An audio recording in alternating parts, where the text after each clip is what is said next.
I've had to prepare for the Rhodes Scholarship and do a couple mock interviews and interview with several of my friends who were former Rhodes Scholars to sort of prep me and get my mind ready for the final day. And then the November 22nd, the actual day of the Rhodes Scholarship interview, was a very busy day in and of itself. I interviewed for the award in Birmingham, Alabama early in the afternoon, and then flew to University of Maryland for our football game. And it's incredible. It's a great feeling. I worked very hard my entire life, putting education first, and obviously, trying to do my best in sports as well, but understanding what my priorities are and where I want my life to go. I think I've just tried to set the bar very high for myself. Well, from a very early age, because Myron grew up in Galloway Township. That's a southern township in New Jersey. It's about 15 minutes or so outside Atlantic City. And they have a lot of the community sports, like the football, the baseball, and what have you. And one of the things we've always insisted with him is before you go to practice, you have to have all your homework and things completed. And, both myself and my wife work. Well, at that particular time, I worked in New York, and my wife worked in Atlantic City, so she would be the one to take him to his games.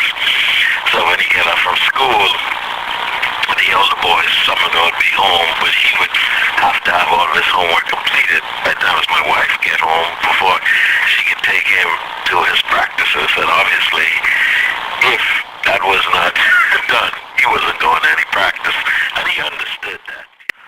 Well, my parents are from Nassau, Bahamas. They came from the islands to come to America for a better life and a better future for me and my four older brothers.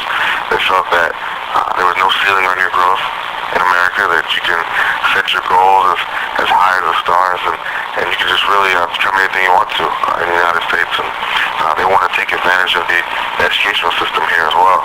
And from an early age, I understood that education was important and that I had to focus in school. I'll give you an example. When I was younger, I'd get straight A's in school, and my parents would get me 2 pizza pies from my favorite Italian restaurant in New Jersey. And but if I scored touchdowns or scored 20 points in a basketball game or hit 2 home runs in baseball, they may give me a pat on the back and say good job or something like that. So just the reward, I guess, was different. And at that point, I realized how significant it was for me to do well in school and how much it meant to them.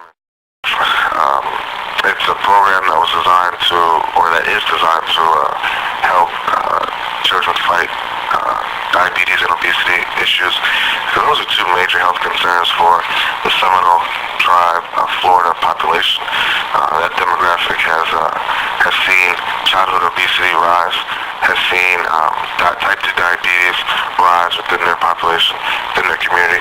And I just wanted to do a program for 5th grade students of a charter school in the reservation that was fun, that was incentive-based, and that they can learn a lot about diabetes, obesity, and some of the other health issues that are associated with those health concerns.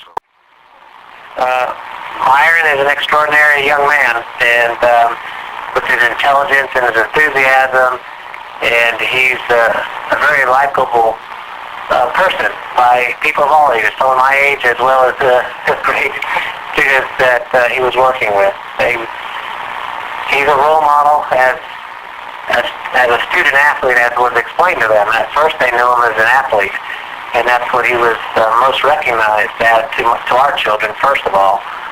But after hearing from him directly, hearing from me and his teachers, and doing some research about him, and they learned how he's so focused on education, and that was equally impressive for our students. So we continue to talk about Myron today just because he is such a good role model from both directions, academics and athletics.